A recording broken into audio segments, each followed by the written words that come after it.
Hello friends. आज की इस वीडियो में हम डिस्कस करने वाले हैं स्विच स्टेटमेंट के बारे में। ठीक है, तो इससे पहले डिसीजन मेकिंग स्टेटमेंट के बारे में जो हमने कवर करा था इफ एल्स स्टेटमेंट को, तो वो कवर कर दिया था मैंने। अगर आपको कोई डाउट है तो आप जाके वीडियो देख सकते हैं। तो ये लास्ट बचा है डिसीजन मेकिंग स्टेटमेंट का स्विच स्टेटमेंट, जिसको हम इस वीडियो में कवर करने वाले हैं। ठीक है, तो पहले थोड़ा सा इंट्रोडक्शन समझ लेते हैं स्विच स्टेटमेंट के बारे में, फिर प्रोग्राम करके देखेंगे कि ये स्विच स्टेटमेंट काम कैसे करता है। ठीक है, तो जो स्विच स्टेटमेंट है ये भी इफ एल्स इफ स्टेटमेंट की तरह ही होता है। मतलब उसमें जो कंडीशन चेक होते हैं एक पार्टिकुलर ब्लॉक को एग्जीक्यूट करने के लिए, यहां भी क्या होता है, कंडीशन चेक होता है। और जब कंडीशन ट्रू होता है, मतलब सेटिस्फाइड होता है, तो वो हमारा जो ब्लॉक है वो एग्जीक्यूट होता है। ठीक है, तो स्विच स्टेटमेंट क्या है, इसके अंदर कई सारे ब्लॉक्स हो सकते हैं, मल्टीपल ब्लॉक्स हो सकते हैं, जिसको हम कहते हैं केस। ठीक है, तो केस के अंडर में हमारा प्रोग्राम का एक स्टेटमेंट होता है जो हमें एग्जीक्यूट कराना होता है। तो कई सारे केस हम लगा सकते हैं। ठीक है, तो इस वीडियो में हम उसके बारे में कुछ पॉइंट्स जान लेते हैं पहले कि केस के कुछ क्या रूल्स हैं, नियम हैं। ठीक है, फिर हम उसको प्रोग्राम करके भी देखेंगे। तो पहला जो हमारा पॉइंट है केस स्विच और केस के रिगार्डिंग, वो पहला ये है, case variable can be int, short, byte, char और enumeration string type also supported. ठीक है, हम इनमें से किसी भी डेटा टाइप को स्विच स्टेटमेंट के अंदर ले सकते हैं, या किसी भी कंडीशन पे, मतलब वह स्ट्रिंग टाइप का हो या इंट टाइप का हो या फ्लोट टाइप का हो, किसी भी वैल्यू के लिए हम स्विच केस को चला सकते हैं। ठीक है, ये सारे इंट और जो शॉर्ट है मैंने बताया था कीवर्ड्स हैं। ठीक है, स्विच भी हमारा क्या है, कीवर्ड है, केस भी हमारा कीवर्ड है। ठीक है, तो जैसे जैसे हम प्रोग्राम करेंगे सारे कीवर्ड्स को यूज करने का जो तरीका है वो भी हम जान जाएंगे धीरे धीरे। Case can not be a duplicate. ठीक है, डुप्लीकेट केस नहीं हो सकता है, क्योंकि उसको प्रोग्राम को समझ में नहीं आएगा कि हमें कहाँ पे जंप करना है, कहाँ पे मतलब बाउंड, कहाँ पे हमें अपने प्रोग्राम के कंट्रोल को लेके जाना है। ठीक है, तो केस क्या करता है, एक तरह से जंप ही करता है। अगर हम डायरेक्ट हम केस 3 पे जाते हैं तो प्रोग्राम का कंट्रोल सीधे 3 पर चला जाता है, या जो भी हो, अभी हम प्रोग्राम करके भी देखेंगे। तो ये डुप्लीकेट नहीं हो सकता है। ठीक है, मतलब एक क्लास में 2 स्टूडेंट सेम रोल नंबर के नहीं रह सकते। मतलब रोल नंबर 1 पे 2 जो स्टूडेंट हैं वो काम नहीं करेंगे। ठीक है, हर एक स्टूडेंट का रोल नंबर यूनिक रहता है, वैसे केस का नंबर जो है यूनिक होना चाहिए। ठीक है, डुप्लीकेट नहीं होना चाहिए। Default statement executed. ठीक है, when any of this case does not match the value of expression. ठीक है, अगर केस सपोर्टेड अगर मैच नहीं कर रहा है तो डिफॉल्ट वैल्यू हमारा जो होगा वो स्टेटमेंट ऑटोमेटिकली एग्जीक्यूट हो जाएगा। ठीक है, तो ये हमारा एक कंडीशन है, अगर हम डिफॉल्ट वैल्यू देना चाहते हैं तो दे सकते हैं, अगर नहीं देंगे तो भी हमारा प्रोग्राम सही है। ठीक है, ब्रेक स्टेटमेंट, ये जो ब्रेक है वो कीवर्ड है। ठीक है, और डिफॉल्ट भी क्या है, कीवर्ड है। तो ब्रेक अगर हम लगाएंगे किसी भी स्टेटमेंट के नीचे, ठीक है, तो हमारा प्रोग्राम का जो फ्लो होगा वो टर्मिनेट होगा। ठीक है,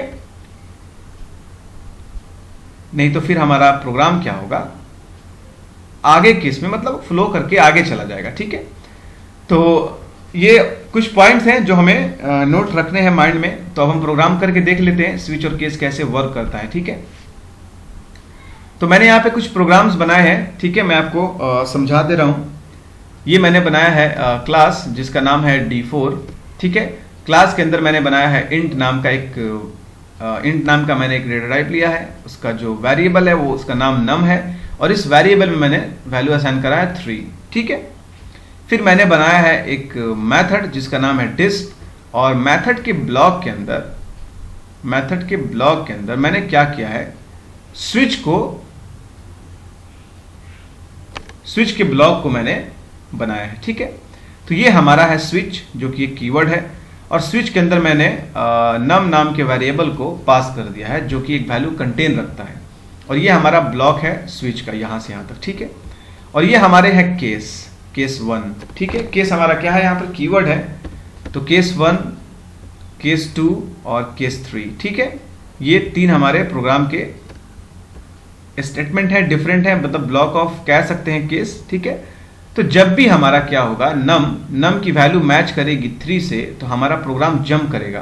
केस 1 ये मैच नहीं कर रहा है, केस 2 ये भी मैच नहीं कर रहा है, और केस 3 यहाँ पे 3 है तो 3 से मैच कर रहा है, तो प्रोग्राम का हमारा कंट्रोल यहाँ पर आ जाएगा। ठीक है, तो हम एक और केस लगा लेते हैं ताकि आपको और समझने में आसानी हो जाए। हम लगाते हैं केस 4, ठीक है, और फिर हम अपना एक स्टेटमेंट लिखते हैं, दिस इज अ केस 4, ठीक है। फिर हम यहाँ लगाते हैं नीचे ब्रेक, ठीक है। तो प्रोग्राम को हम एग्जीक्यूट करते हैं और यहाँ वैल्यू है 3, हम इसको चेंज करके करते हैं 2, ठीक है। अब हम प्रोग्राम को चलाते हैं, देखिए हमारा आउटपुट क्या आता है, ठीक है। नीचे मैंने प्रोग्राम बनाया है थोड़ा सा और जिसके बारे में मैं आपको बता रहा हूँ। यहाँ है हमारा मेन मेथड, और मेन मेथड के अंदर मैंने क्लास के ऑब्जेक्ट को क्रिएट किया है, फिर ऑब्जेक्ट की मदद से उस मेथड को कॉल किया है, डिस्प नाम के मेथड को, ठीक है। तो अगर हम प्रोग्राम चलाएंगे तो हमारा आउटपुट कुछ ऐसा आएगा, ठीक है। तो आप देख सकते हैं हमारे कंसोल यहाँ पर है, और इस कंसोल में आपको आउटपुट मिलेगा। तो आप देख रहे हैं हमारा जो आउटपुट है, दिस इज अ केस 2, ठीक है। तो प्रोग्राम का फ्लो क्या हुआ है, यहाँ स्विच स्टेटमेंट में जो है नम नाम के वेरिएबल के अंदर जो वैल्यू असाइन है 2 वो मैच करा है। तो स्विच क्या करता है, ये जितने केस हैं अपने वैल्यूज को मैच कराता है जो उसमें असाइन किए गए हैं, यानी कि नम नाम के वेरिएबल में जो वैल्यूज हैं यानी 2। तो स्विच क्या करेगा, 2 को 2 से मैच कराएगा, और मैच जहां होगा वहां डायरेक्ट प्रोग्राम का जो फ्लो है वो लेके वहां पर चला जाएगा। अगर हम यहां कर दे 4, ठीक है, तो हमारा प्रोग्राम का कंट्रोल कहां जाएगा, सीधे 4 पे। तो आप देख सकते हैं हमारा प्रोग्राम का कंट्रोल कहां गया है, सीधे दिस इज अ केस 4, मतलब यहां पर आया है, ठीक है। अब हम डिफॉल्ट करके देख लेते हैं, ठीक है।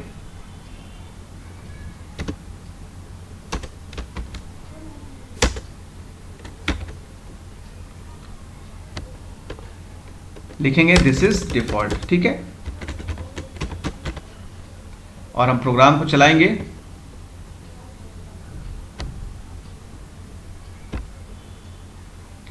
तो हमारा अभी क्या है, दिस इज अ केस 4, क्योंकि अभी नम में हमारा वैल्यू 4 है।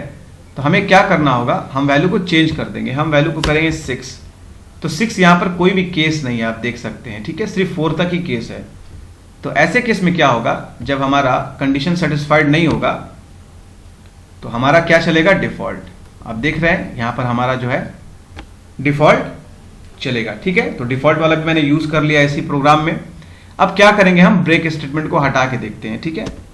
तो हम सारे प्रोग्राम को क्या करते हैं, ब्रेक वाले को डिलीमीटर्स के अंदर डाल देते हैं, ठीक है।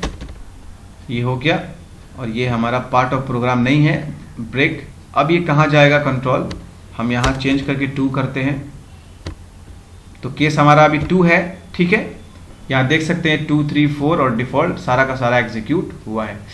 क्योंकि अगर ब्रेक लगाते तो हमारा प्रोग्राम का जो कंट्रोल है वो रुक जाता यहीं पर। ब्रेक हटा देने से क्या हुआ है, ये हमारा प्रोग्राम जो है इसमें 2 वैल्यू आया है 2, और सीधे केस 2 के पास लाके इस स्टेटमेंट को एग्जीक्यूट किया है। फिर यहाँ कोई ब्रेक ना होने के कारण हमारा प्रोग्राम का जो फ्लो है आगे बढ़ता चला गया है, ठीक है। आप देख सकते हैं आगे बढ़ता चला गया है।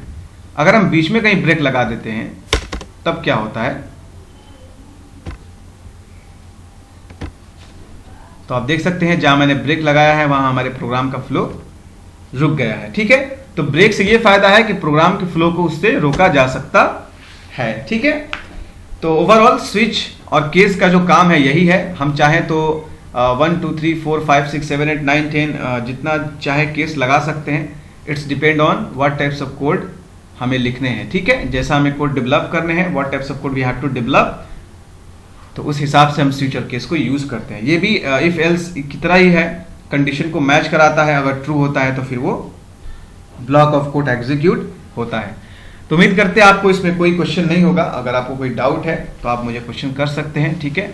अपने डाउट को, अपने पॉइंट्स को आप मुझे मेरे वीडियो के नीचे कमेंट्स है उसमें डालें, और जावा के रिगार्डिंग कोई भी इशू हो तो आप मुझे कमेंट कर सकते हैं, ठीक है। पर्सनली कांटेक्ट भी कर सकते हैं, ठीक है। मेरे वीडियो को लाइक करिए, चैनल को सब्सक्राइब कर दीजिए। आने वाले वीडियोस में और भी जावा के रिगार्डिंग और भी वीडियोस आने वाले हैं, ठीक है। Have a nice day. जय हिंद।